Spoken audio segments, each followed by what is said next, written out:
Kim, I'm very curious. You started bodybuilding in your 50s. What sparked that demanding pursuit at that stage in your life?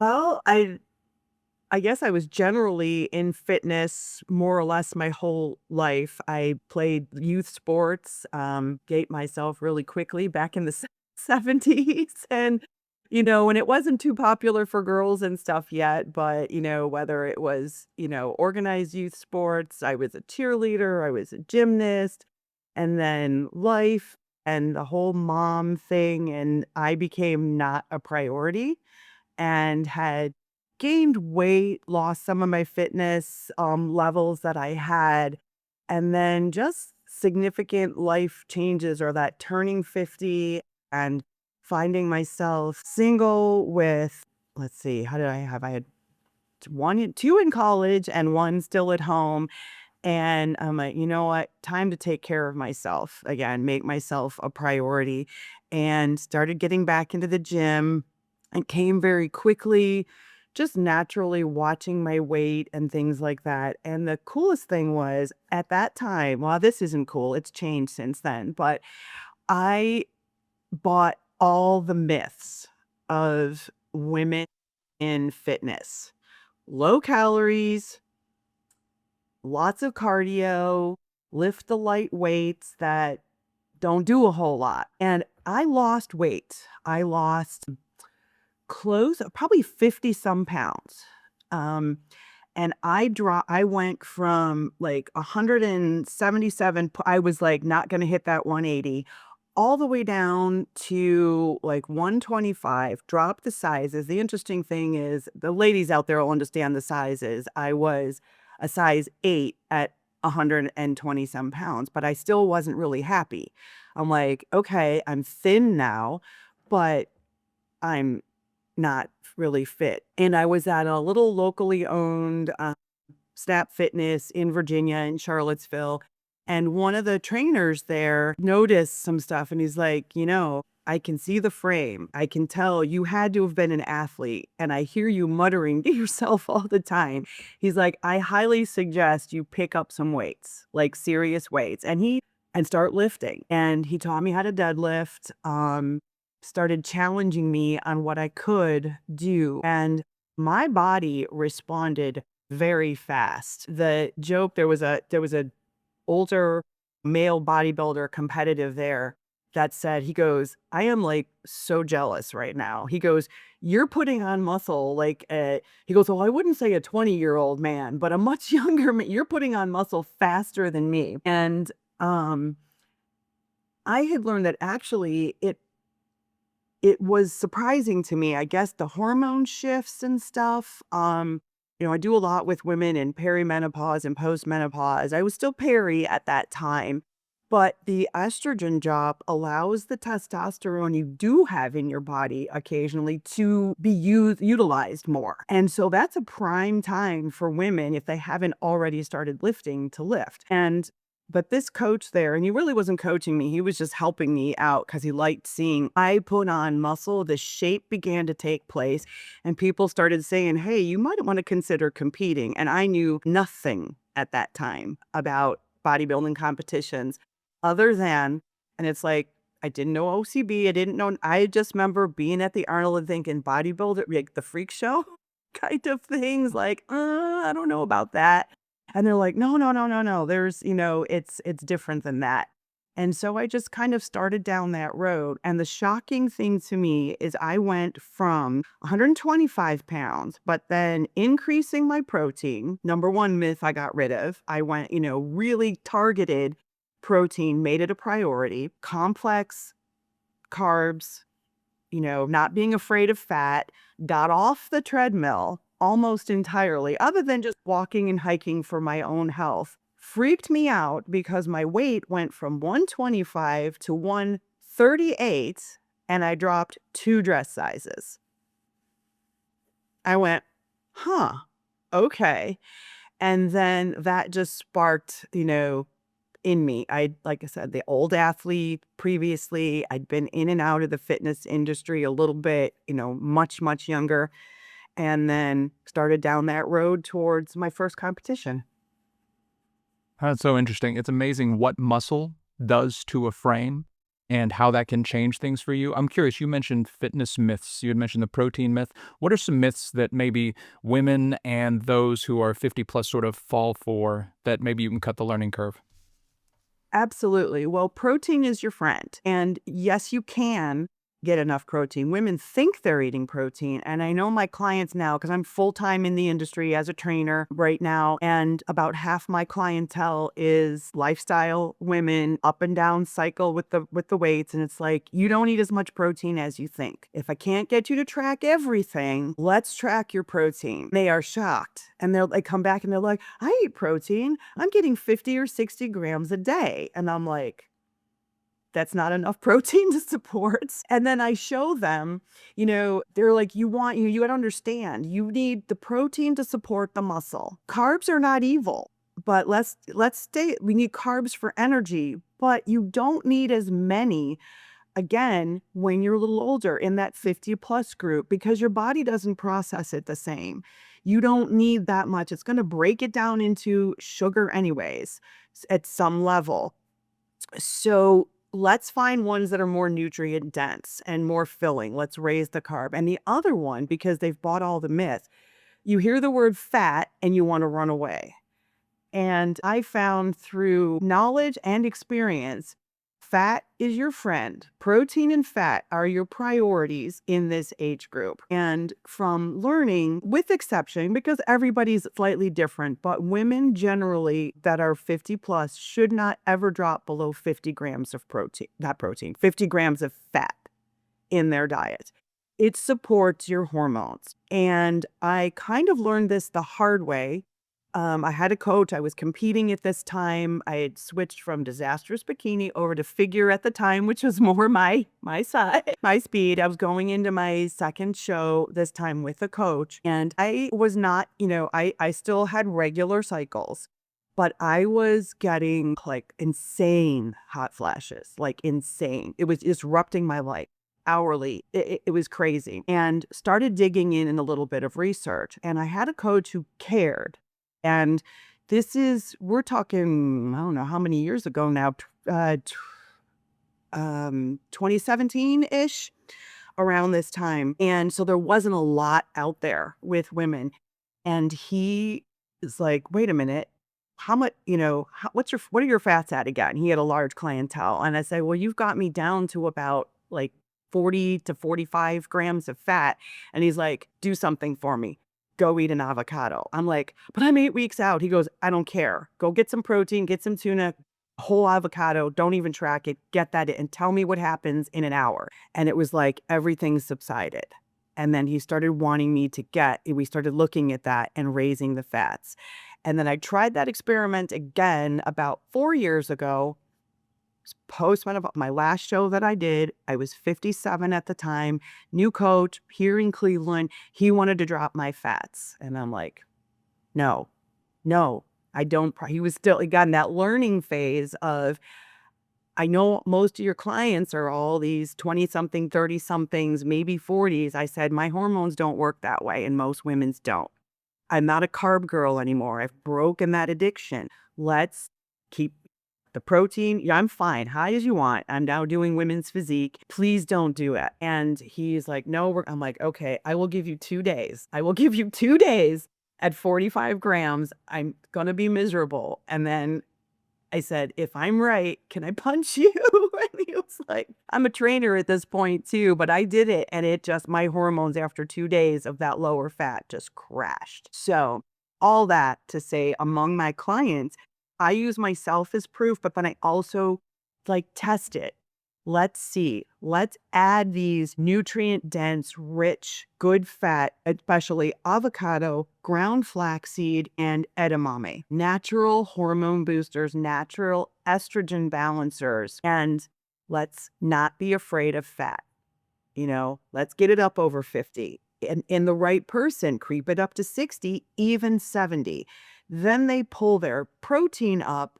They're not that hungry. They break the carb addiction, and now they're adding good, clean. Most of their carbs are coming from vegetables, healthy, berries, fruits that don't spike your blood sugar the way other things do.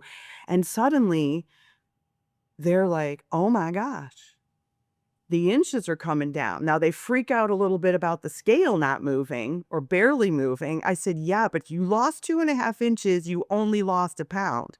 Do you know what's happening in your body? You're building muscle. The inflammation is going away. You are losing fat. How do your pants fit? And they're gapping in the waist here. Maybe you're right. And I just go, no, I am right. Just, I'm in my head. I'm like, I am right. Just keep at it. And slowly but surely, those myths break down and they just start feeling better. And so, whether I'm working with a lifestyle client in that age group, or now I'm working with multiple competitors as well, prepping them, it's like, no, we can do this, but they have to be treated differently.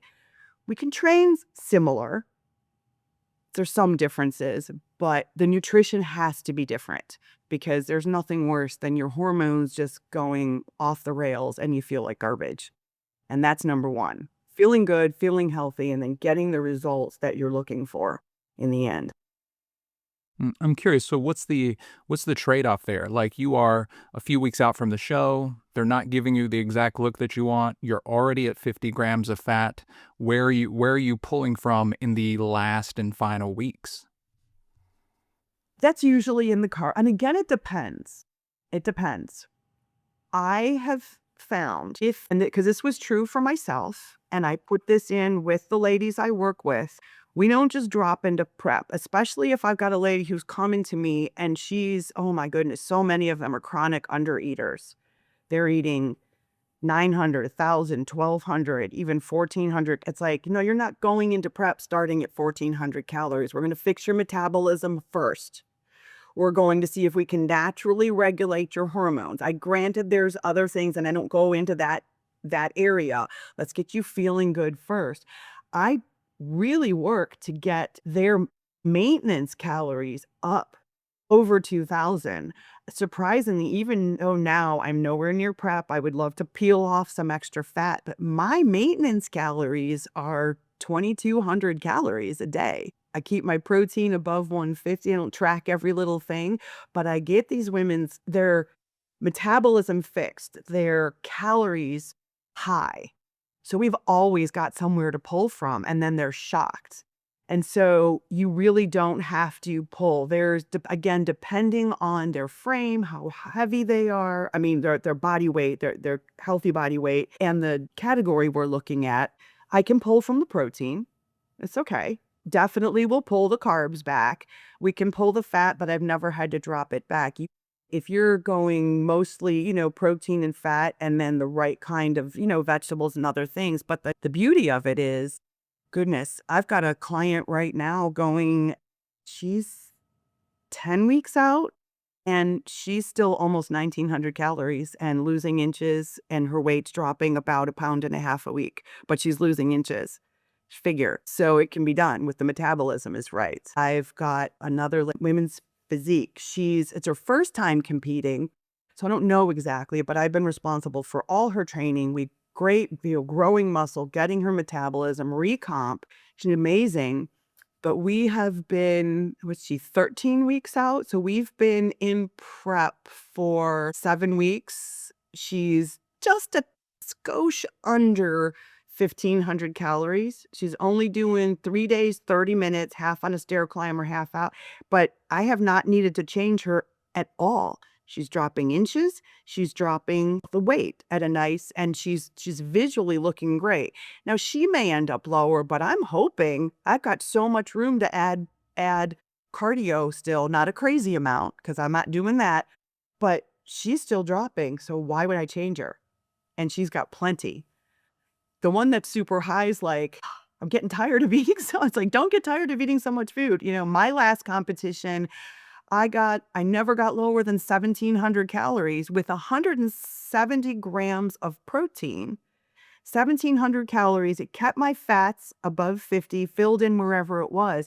I dropped that low at 16 weeks out, 4 times 15 minutes a week cardio. The lowest I ever got, I think the last month of prep, I was still at that 1,700 calories. He'd manipulate the carb portion a little bit, and I never did more than 4 times 30 minutes cardio, steady state on a hill, because the metabolism was built, the hormones were regulated naturally, and we went right in. Leanest I'd ever been, walking on stage, That's insane. women's physique. Whenever I think about people talking about sort of keeping their calories at such a high point, often the trade-off there is hours of cardio, but it sounds like you were able to manipulate things in the off season, having such a high maintenance that you didn't even need to manipulate those types of things. And I want to get back to your journey. So from your journey from athlete to promoter, talk about that journey a bit. That's actually, I find it a funny one. So I was living in Virginia at the time. I'm in Ohio, Northeast Ohio now. I had done one show as a bikini competitor. Let's just say it was a non-tested federation. It was disastrous. I Not the part, not anything. Just, I mean, I looked the best I'd ever looked, but dead last.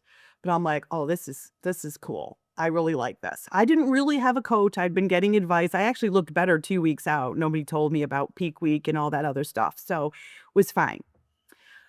Got the judges' feedback. Obviously, they're going to say you need to be in better conditioning. You look like you look like you spilled a little bit. Wrong category for you. I wasn't bikini. That's where everybody says they start. So got some advice, found a coach. He was online. We switched me over to figure, did another prep, 13 weeks. It was healthy. It was good. He reversed me. He literally immediately popped me up to higher calories, saw what that did, and then brought me through. Again, that was a different organization, not tested. But instead of coming in dead last out of 15 in open, I ended up 7th out of 19. So that was an improvement. And then in masters, I took a 5th. Okay. 3 of the judges were the same ones that from the previous one. They recognized me and they were like, much better. So I was thinking about when to compete again, wanted to build, wanted to be healthy. My coach was talking about that. I went to a Virginia Beach posing clinic by again, non-tested federation, very famous promoter. Walked in thinking I'm jacked. I'm just like, the most buff, swole in my own gym for a girl. I walked in and I'm like, sorry, I couldn't tell if the bikini competitors were male or female. At one point, it was just like, this is insane. Me and my friend walked out. No, it got no attention, anything else. Stumbled upon the OCB at that time. So this is 2017, 20, no, where am I? 2017. Yep. 2017. Stumbled upon the OCB. My coach then, he was up in Canada, but he had heard of them. They were getting big. They were really big in the mid-Atlantic, but they weren't known across the country the way they were now. They were probably running 60 some, 70 shows a year, which is big, but not like our 100 and some around the world now. And excuse me, I went to the Colonial Open, competed in figure, found my place, like backstage. I'm like, oh, this is what natural women look like when they're not posing, when they're not anything else.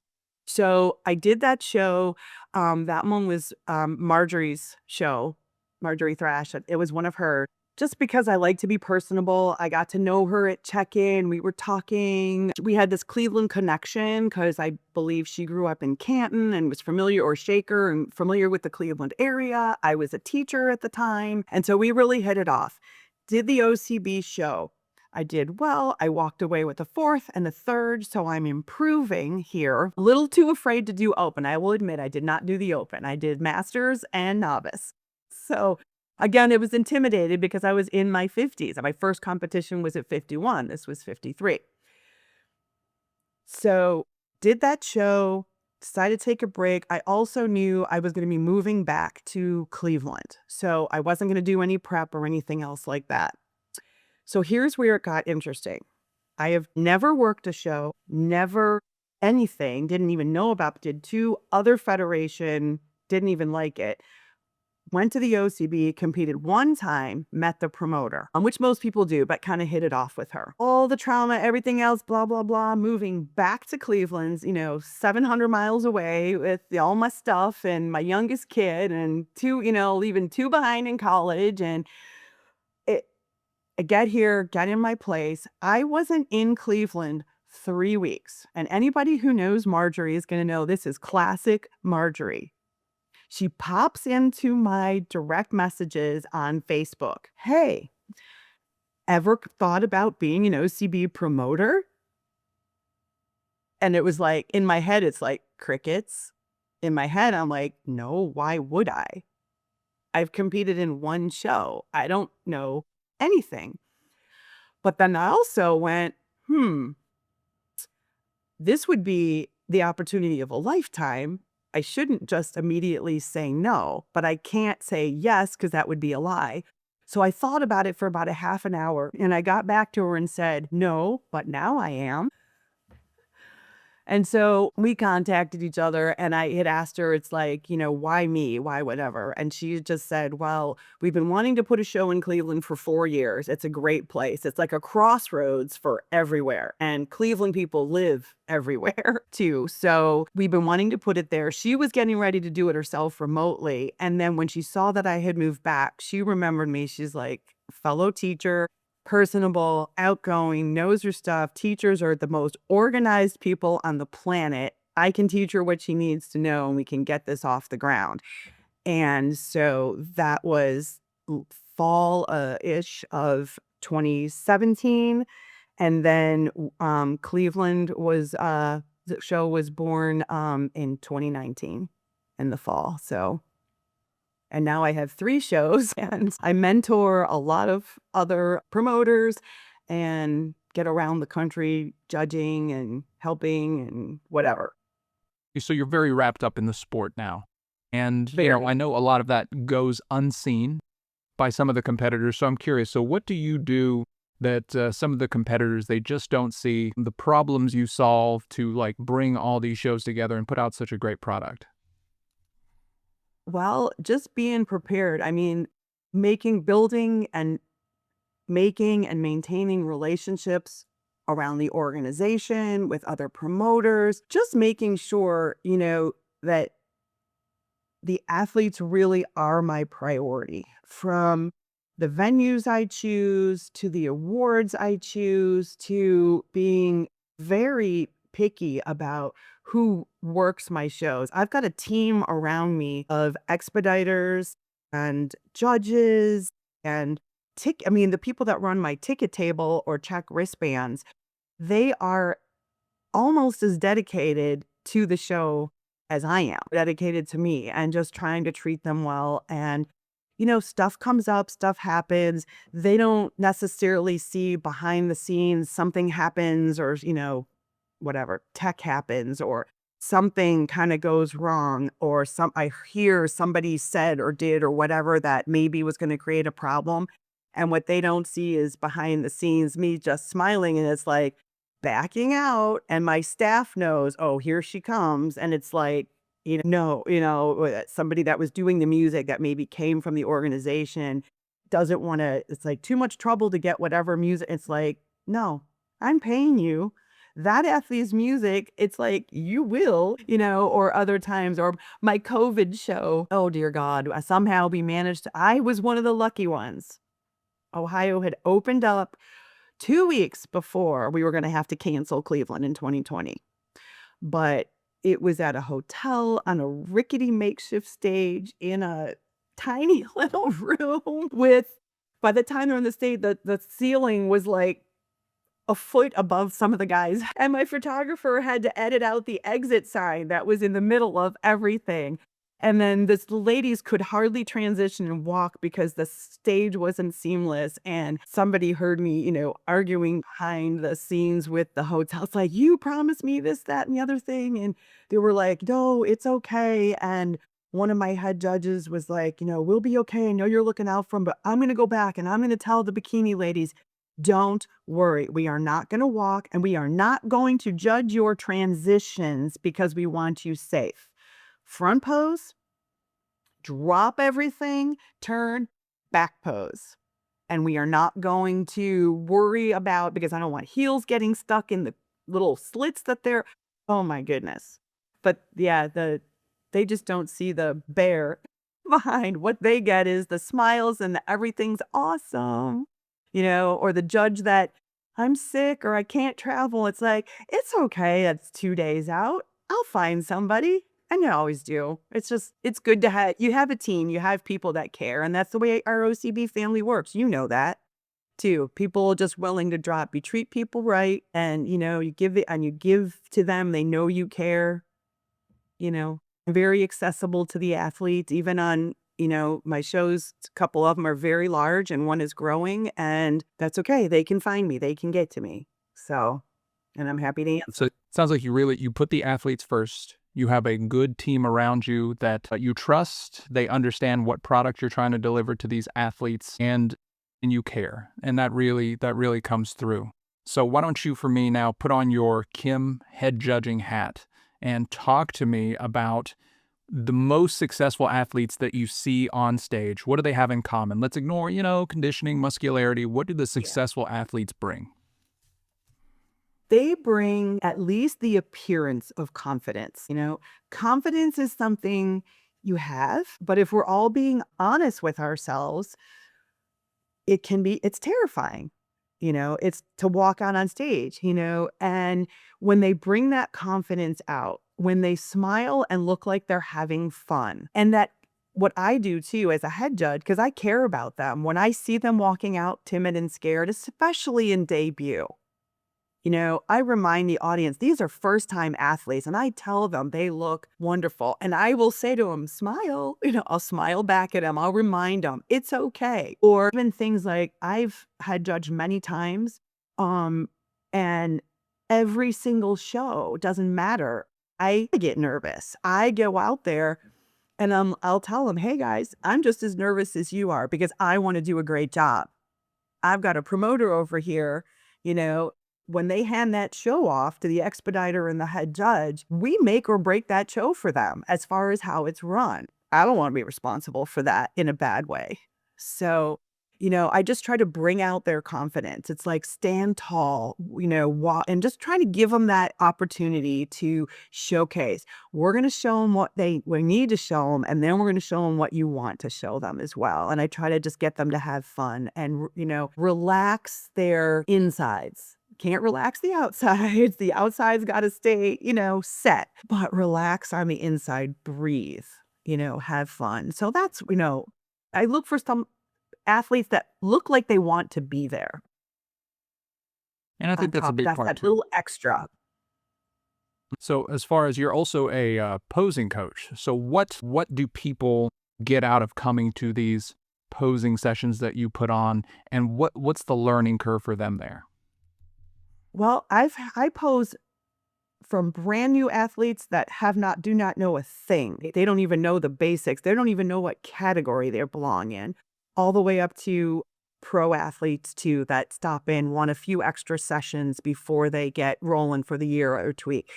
What I bring to it is a couple of things. One, I bring a judge's eye. They'll often see me. I'll sit on the floor a lot of times for that angle and what a judge sees. Yeah. Or from different sides or different looks from them, because what judge one sees is very different than judge five at that time. But I bring years of just general coaching, and having been a high school teacher for a long time, I know how people learn and I see things and I'm very quick to come up with ways to help them. Now, if they're in person, I can be hands-on, I can demonstrate, but I do a lot of online and it's verbal. Now, I can still demonstrate for them, but I can't get hands-on. I've taken the time as a judge. I know all the categories very well. I know what we're looking for. I know what the shape should be, but I study people's movements and how they move. I don't try to make somebody move like they don't. If I've got a lady, some of them are just super sassy and flowy and they have all that. And then you bring ones, she's like, I can't do that. I feel like I'm going to trip on my own 2 feet. Then you don't have to. You may get there, but we find other ways to walk or to move or to get in the pose because, again, if they don't feel like themselves on stage, they're not going to be very confident. I'm like, be you. And remind them that what counts is what do we see when you're in the pose? And then I just have so many tricks up my sleeve from decades of, whether it was coaching gymnastics or martial arts or dance or just teaching like how to get them to pull their lats out or to pop their shoulders or not to pinch or playing with motion and mechanics. Who says their arms have to be up here if they're a guy, if down here is best? So just those ways of helping athletes have those aha moments that, get that in there. And then that willingness, they may have to change. And I always remind them, hey, we may be doing it this way the whole time. And then suddenly you're 2 weeks out and something's popping now that wasn't. It's like, we're changing this. So muscle memory and on that constant changing. And, I just care about, again, that care. I want them to look their best, for Let's let's get specific here. So, as far as categories, what sort of bad habits do you see the most of? Whether it's men's physique or whether it's figure or bikini, what are you untraining these athletes to do? a lot of pinching their back, especially, bikini tends to pinch because they think they have to pinch to pop their shoulders, and it's like, "No, we want your lats." So I teach bikini girls how to pull their lats, and this little trick I have, I just literally have people stand straight. Just stand straight with your arms next to you. Pinch your shoulders. Okay, so you know what that feel pinch them back. Nope, now stand. Now I want you to flex your shoulders and push your rib cage off. Can you pinch now? And you're probably sitting there trying it. No, I can't. So they fix that. So the pinching the shoulders, standing up too straight, locking out knees. Now, again, everyone's different. No one should lock their knees. I don't want anybody passing out on stage. However, standing super straight with toes pointed straight through. It's like, no, turn out a little, externally rotate your hips and your knees. And then all of a sudden, there's that little zing up your hamstrings into where your glutes tie in, and now you can see them. Now, some you have to do a little less. It's very individual, but with the men or the women's physique, sweep the floor, show it from the back. They just don't know how to flex those hamstrings and get the glutes popping without clenching. And so that's a trick I use often. Or they pose too quickly, or they scrunch down, that stand up tall, that long spine. Or some of the men tend to, you don't need to lean back that far. Don't fall over. We're okay. you know, to get those. And the number one problem with men is they wait too long to start posing. I get calls, can you pose? Can we work? Or I'll come to a clinic. When's your show? 4 weeks out. Yay. How long have you been competing for? Now, if they're telling me a long, long time, they probably got it down. But it's like, oh, this is my first time or this is my second season. And it's like, okay, let's get to work. You waited too long. No, they did. Some of them get it right away. But yeah, those are probably some of the biggest things.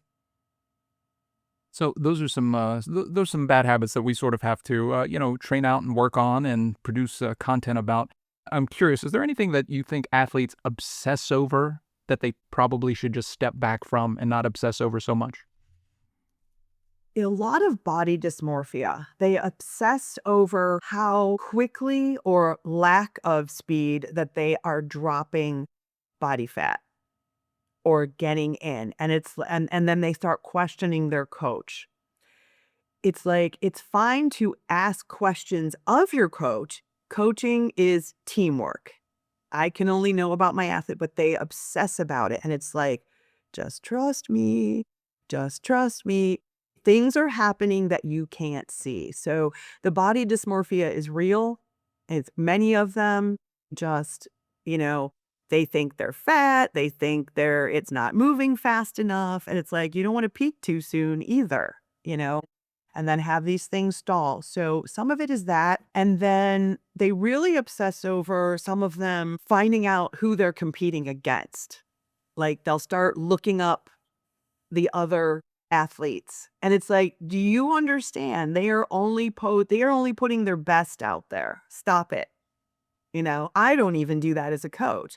Doesn't matter who you're going up against. It doesn't matter. We have to bring your best, and then it's either going to be good enough or it's not, or it's going to be good enough, but there's 3 of you up there who are good enough, but only one of you can take home that prize. So, there's other It's wins. always so hard. It's so hard for athletes to understand there are things that are in and out of their control, and that's a big part of the learning curve. You can't control who comes and steps on that stage with you. All you can control is what you bring and how you bring that. And so Right. those are some things that you come to find out over time. I want to make room for this because you're really passionate about it. But as far as your Cleveland Military and First Responder Showcase, why was it so important to create this platform for our military men and women? Love this country and look at us.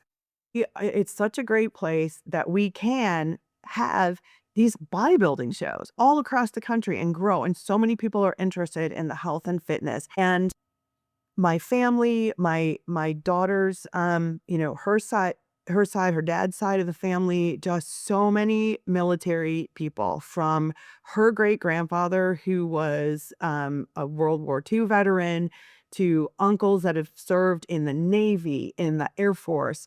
My brother-in-law, my sister's husband, career Army lieutenant colonel when he retired, served in the Gulf War and many others. My son served 10.5 years, Army National Guard, medical discharge, but, as a captain, and med services. And so many friends whose husbands are Leos, or they themselves, are in that. And when I saw, Cleveland show used to be in September, and then it slowly got, because of organizational things, got pushed back. I started wanting to do like a 9/11 because it was going to be on the 12th of September in 2021. After surviving that 2020 show, it got pushed back, which was fine.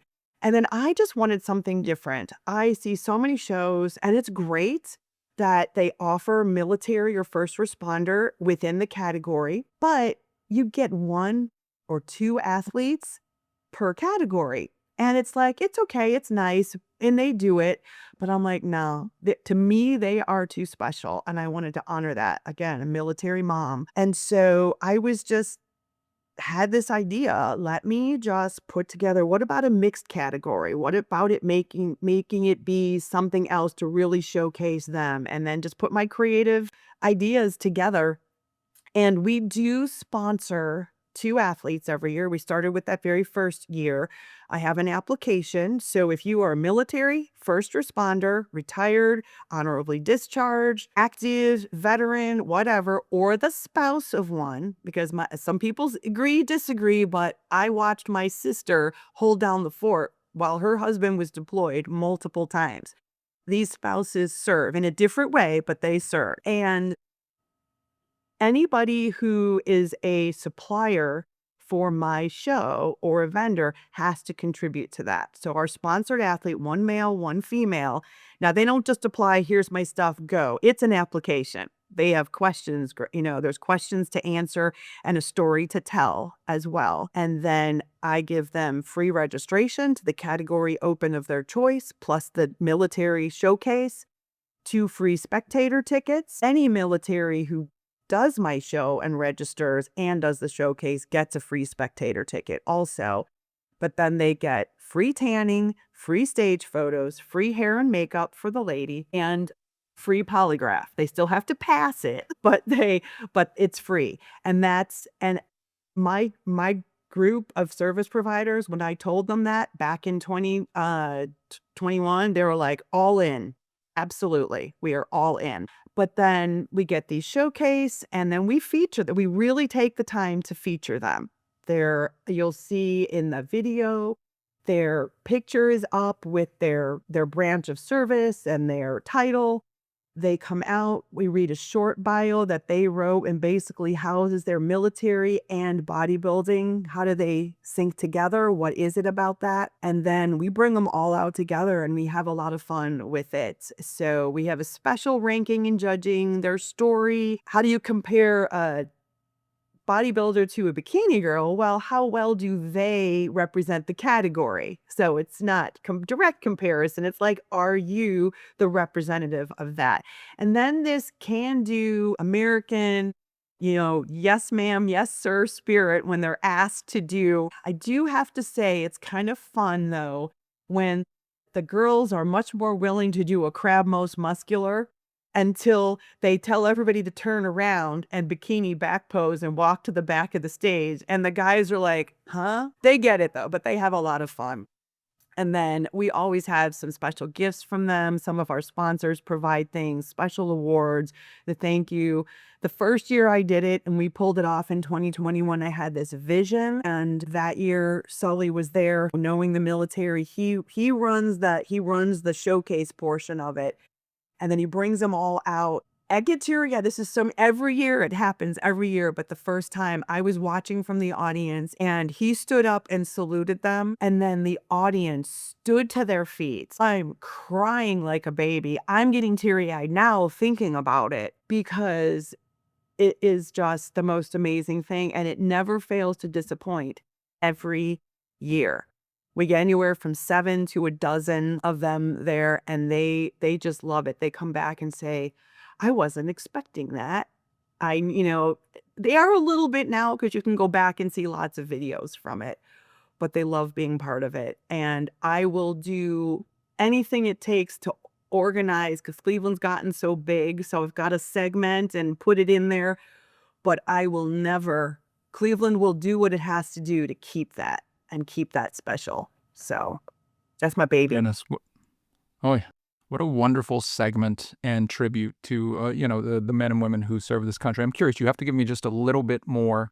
What do they say whenever you ask them about, how does bodybuilding and the military sort of overlap for them? What brings them together? Wow, you're gonna make me dig in. There's so many stories. A lot of it has to do with the discipline, and it just, the military teaches them discipline, and then this also, it just goes hand in hand. A lot of that is outlet. Some of them have seen some pretty traumatic things, and the iron helps PTSD as well. Some of the ladies that are actually, have we had one no, we haven't had a man yet that was a spouse, but we've had a few ladies that were the spouses of, and they're on deployment or whatever, and the gym was their place of refuge and something they could count on when everything else maybe was chaotic. So a lot of things like that seem to come up. I mean, lifting weights as medicine is sort of a trope now. I mean, it's mental health. We all come for some kind of refuge. So I'm glad the men and women of our military have that refuge and that you now showcase that in your tribute to them. And so that is fantastic. So here we go. Second to last question, and I want to bring it back to you. So what has bodybuilding forced you to learn about yourself that you didn't expect? It's forced me to learn both how disciplined and undisciplined I am. I can do it when I want to, and I follow all my own advice, and I get the results I want. And I can go, I'm exhausted. I'm not. And I get the exact opposite. So it really has taught me, if you want it, it's yours for the taking, and if you don't, you don't. Nobody's gonna pick up the iron for you. Nobody's gonna go for the walk for you, and it is yours, mine to choose what I put in my mouth and what I don't. So it's very much a lifestyle, but it has its peaks and its valleys. And fitness, different stages. And again, I'm coming to terms with that. Oh my gosh, how do I keep getting older? And as it changes, and it's like certain things you have to accept and certain things you don't have to accept. And it's like, you know what? It's okay as a coach, as a promoter, as a judge. It's like, okay, I need to rein in that nutrition a little bit more. I very much have the training, sorry, The training under, control and fit is different than, being fit is one thing, being lean is something else. That's what I was trying to get at. So Fantastic. And I think that's a great note I'm, to end on. I'm human, can't live Yeah. shredded my entire life. Most definitely. Kim, this has been fantastic. Where can people go if they want to work with you or sign up for one of your fantastic shows? Okay. So all three shows are on Instagram. They're on the official website for the OCB, obviously. OCB Cleveland, Instagram, OCB Indiana _ official page for the Indy October show, and OCB Cincinnati for the Cincinnati Showdown, which I co-promote with the Columbus promoter. I want to make sure I say that in November. So all of those are on Instagram.